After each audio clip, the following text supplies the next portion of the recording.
the reason for said civil war, and that is the Iran military intervention, conflict, whatever you want to call it, in that regard. And so the Iran, let's bring this article up. I knew where I was going to be able to find it, but at National Review of all places, brings up a very interesting question. Are we witnessing an American first crack up? Right? Michael Brendan Doherty, these people over here have been waiting for something like this for a while. So it doesn't shock me that these people are ready to pounce on it. But just because they have a biased point of view does not mean they're completely wrong. Doesn't mean they're completely out of pocket in this case. And so this article starts, not yet. One thing that attracted certain voters to Trump was his willingness to condemn the Iraq war as a mistake and to implicitly promise not to get involved in more regime-changing wars. And when I'm talking to people online, I talk to a really nice, talk to an account that I go back and forth with all the time. I think his name's Cobra Commander. Good dude from what I can tell. Never had a problem with him. His sentiment is, and I think he's an ex-military guy. I'm not, so you can put that on the table however you want. It's not neither good or bad for either one, but that is perspective. He's like, everybody's got to chill out because we're not going to war. We're not going to war. Relax. And I respond, I'm like, yeah, I get it. In my humble opinion, everybody's just kind of bamboozled with it. Just seems, and let me know if you agree with this wherever you're listening. Do you agree with this statement? The tone and how everything is unraveling seems far different than past issues. Like when the things with North Korea were happening, none of us were worried about a conflict with North Korea. Right? We were like, all right, this idea it's going to be fine. This, I don't know. For me, and I could be wrong, and I hope, let me first say this, I hope I am incorrect on this feeling. I hope I am. I hope I'm just falling for whatever glitz and glamour, being bamboozled. I'd rather be bamboozled and not in war than say with a definitive stance, we are not going. And he said, and this is not to throw shade at him, I'm just using him as an example of a larger narrative base of people that he's like, we're not going to war. You have to be tough with the Iranians, which I get. I understand where he's coming from. This is not me putting him on blast. I think he has some very valid points. You have to talk tough with the Iranians because they're bad people, blah, blah, blah, blah, blah. And I say blah, blah, blah, blah, blah, because I can't remember the rest of the tweet. And I get it. But for some reason, this just feels off. He went from a guy that he was the peace president, the guy who stood on the CNN stage. He says, I just want people to stop dying, all of this kind of stuff, to, complete and total surrender. We have control of the skies. We have control of all these other kinds of things. And people just are not, it just seems different. There's this air of inevitability around it. And then you have the Christian Zionists and the establishment neocons led by Mark Levin, who are just full-throated demanding that we get involved in this conflict. This conflict, which I believe Trump, and I'll say this now, I believe Trump didn't want to get into. I'm going to give Trump that pass, and I think he didn't want to do this.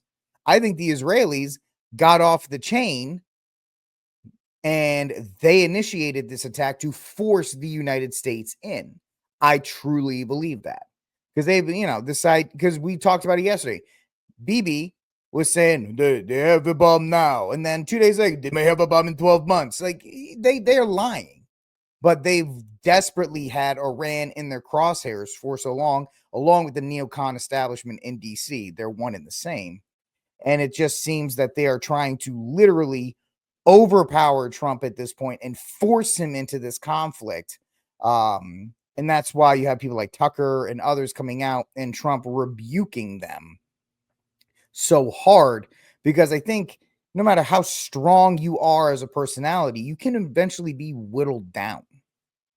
So it's the idea that the man that many of us voted for as the peace president and believed to be the peace president, and the guy who said, I want people to stop dying, I don't want them to die anymore, is now on the verge of going into a country that's bigger than Western Europe, a country that has a population, I think, of 90 million people in it, a mountainous terrain that is not, it's not going to be Iraq or any of these other places.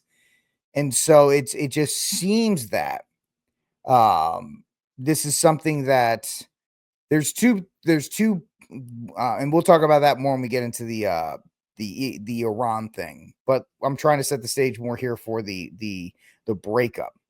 So a significant portion of the right has returned to its native skepticism of government's ambitions, even when they come from the Department of Defense. It was a natural position most of the right after the Spanish-American War and World War I. It was, as Sam Tenatus reminded us in his biography, the position of William F. Buckley in the run-up to the Second World War. There's been a little drama at the edge of the coalition this week, as diplomats talk with the Iranian government have been interrupted by Israeli strikes on that government, including some of the conversation partners. President Trump, adopting quickly, effectively endorsed the Israeli strikes and almost implied that the Israelis were acting as America's junkyard dog in the negotiations. Now, I think that was a pivot by Trump to gain control of the situation, because I do think that the Israelis went off without, he told them not to go, and they went. So now his coalition is up in arms. Like, what are we doing?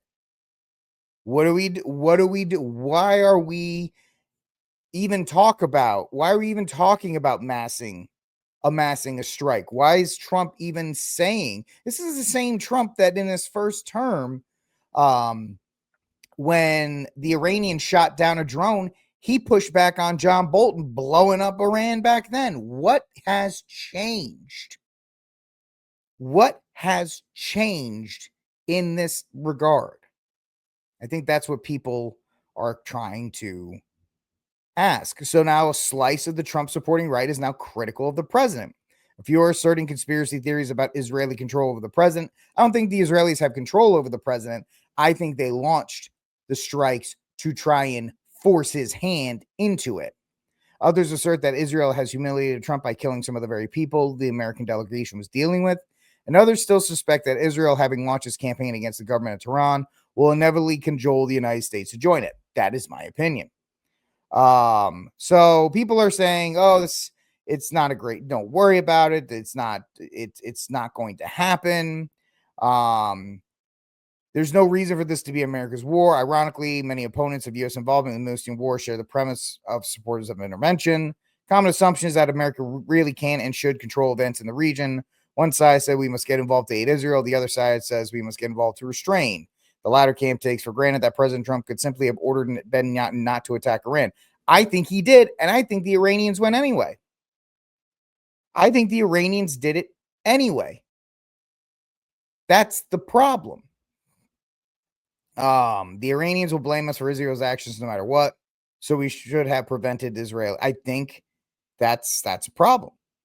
So Michael writes, I agree. What we're seeing in the Middle East right now is predictable consequence of foreign policy class recognizing our limits in the regions, beginning with the limit of involvement. So polling on the Middle East issue is all over the place. It's really not.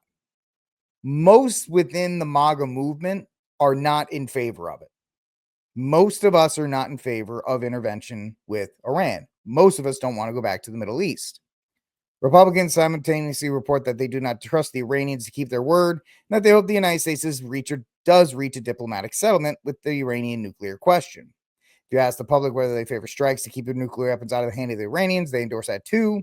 That's without any sacrifice or risks. Americans are reliably in favor of positive sum game. The majority of Trump voters do not support the U.S. joining in Israel's war. And Trump, you have to give him credit. He does have his people watch social media, and he wants to gauge the crowd, which is why his rebuke of Tucker was so was very shocking to many in this MAGA movement, because some of Trump's biggest supporters, MTG, Marjorie Taylor Greene, and others have stood up and said, you can't do this. This is not an America First policy. And I think the thing that really are glossing over is the fact that Trump has essentially classed America First to be whatever he wants. He even said in that article in the Atlantic, America First is whatever I want it to be, which means as of the moment he said that, he does not care about the public sentiment anymore. That's my opinion. The moment that his lips said, America First is whatever I deem it to be because I came up with it, which is ridiculous in and of itself. But when he makes that statement, a president that has his ear to the ground of social media effectively does not care what social media thinks of him anymore. The long range repercussions of Trump ignoring his base and launching, I would even dare say, supporting the Israelis and some kind of operation in Iran will be the death of the MAGA movement.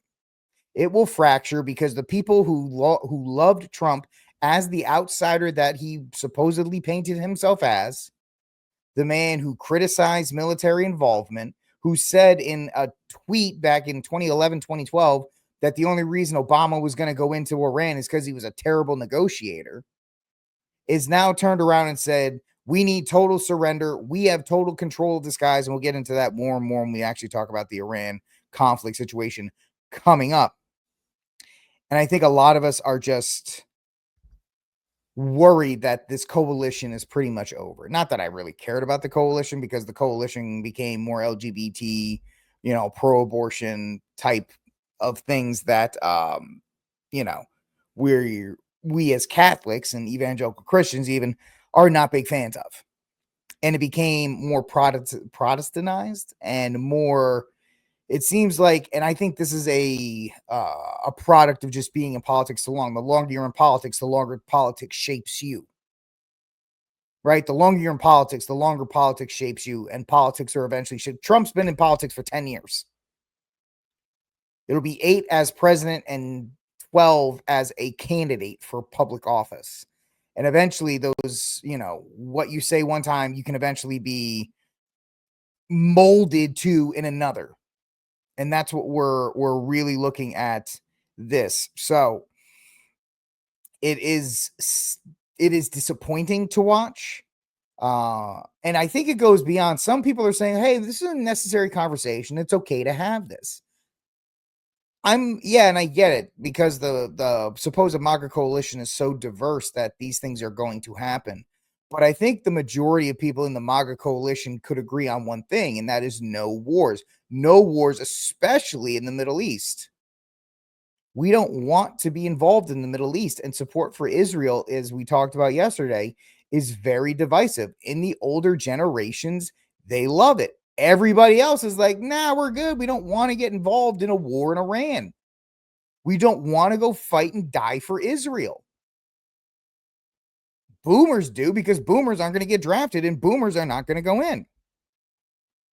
So it should be noted that this is a visible split, and Carlson has kind of taken the mantle because he's the most prominent figure, and I don't like him, right? But even Steve Bannon is coming out on the side of, you can't do this, man. This is going to bog down the America First agenda, and you're going to, your entire second term will be bogged down in war. You're going to lose the House in the midterms and probably lose in 2028 if we're looking at it from a political standpoint. Because why would you trust the MAGA? Why would you trust JD Vance? Because one thing about the MAGA was making America great, and how is going to fight, even going in and supporting Israel with airstrikes, is a loss for the MAGA movement, because it shows that your foreign policy is determined by a foreign nation and not by what is good for America. I'm sorry to say it that way, but it just kind of came out. We're doing support strikes. Well, that just means the Israelis can go off and do whatever they want, and the United States will, tuck its head down and be like, okay, and go and do whatever their bidding is. It's essentially a self-fulfilling prophecy if they do it. And that's the problem. Now, I hope that I'm wrong, and I hope that this doesn't happen. But the fact is, Trump called the guy who can't shut up has called a lid. They called a lid. He ain't talking to anybody else tonight. Right here from disclose.tv. Trump not expected to speak tonight. White House calls a lid. I mean, I know the guy just turned 79, but really? We're going to start with lids now for him? And I think the fact that he got back into office and, all these other kinds of things and the problems he's had with immigration, he might start he might be getting tired. It might just be a lot for him at this point. He's got a lot of energy, but he may be starting to slow down, and this may just be something that he's like, I just don't want to do this anymore. Fine, whatever. We'll do support strikes for Israel. Let's try to end this thing. Let's try to get this thing taken care of. But I know that a huge faction of the right do not want to do it. And all the neocons, the Lindsey Grahams, and all these other people cannot wait to. And so it's sad to see this take place because I think Trump got caught. I think Trump got caught by the Israelis, and now he doesn't know how to get out of it. And I know, and if you think I'm wrong, please beat me up in the comment section. It's fine. Say, Rick, we're not going to war. It's not going to happen. They're just talking tough, and it's not going to be anything too far. But when you have Cenk Unger, and I don't know if I'm saying his name right, from the Young Turks, effectively arguing America First positions, the game is cooked. Of Israel, who's been occupying the who planned the attack and who supported the attack on October 7th. Why don't you let them go?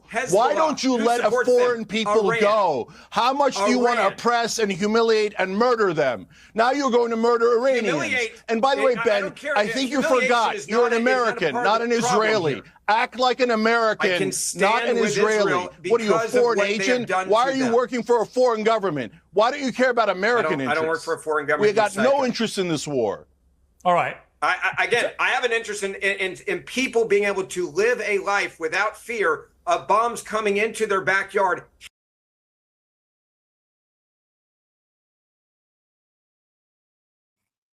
The crazy thing is, Israel has been doing this to Gaza for 2 years. Wasn't that the thing? Israel had to flatten Hamas. And whatever they needed to do is they needed to flatten Hamas in any way, shape, or form by taking it out. That's why they were going to make it the Mara Gaza Strip. And they had to level it. And now we're going to turn around and be like, well, the Israelis don't want bombs coming into they don't want the bombs coming into their neighborhoods. And that's where a lot of MAGA people are like, are you blanking kidding me? Hitting their apartments, hitting their homes from a terrorist organization. Iran is a part of that, Gaza, and you know it. And all of the Middle Eastern neighbors of Israel. They live in fear of Israel, the terrorist state attacking them 24/7. Israel doesn't go on the offensive. All Israel ever does is attack their neighbors.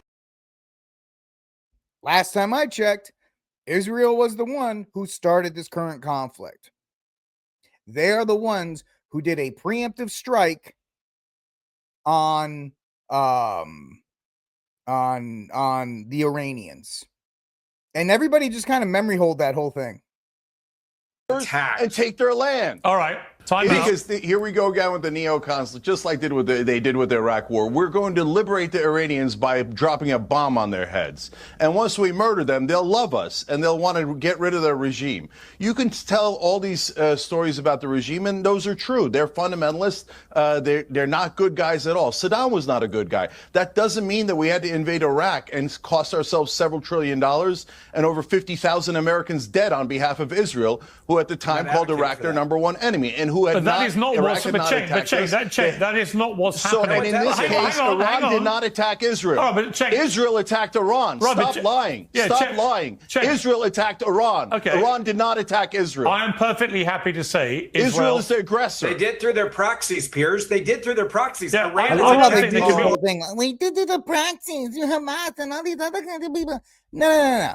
Then you take out the proxies. You don't go after. It's just like the absolute nonsensical BS of this whole thing is just, it's angry. It's the warmongers and the war pigs are just they're gathering around, man. It really gets under it. on a daily basis. I just think when anyone tries to defend these guys and fund Hamas and Hezbollah, think like you cannot be this dumb. I understand that you're a propagandist for the regime, but you and I both know I understand you work for Israel, but America First didn't want any wars.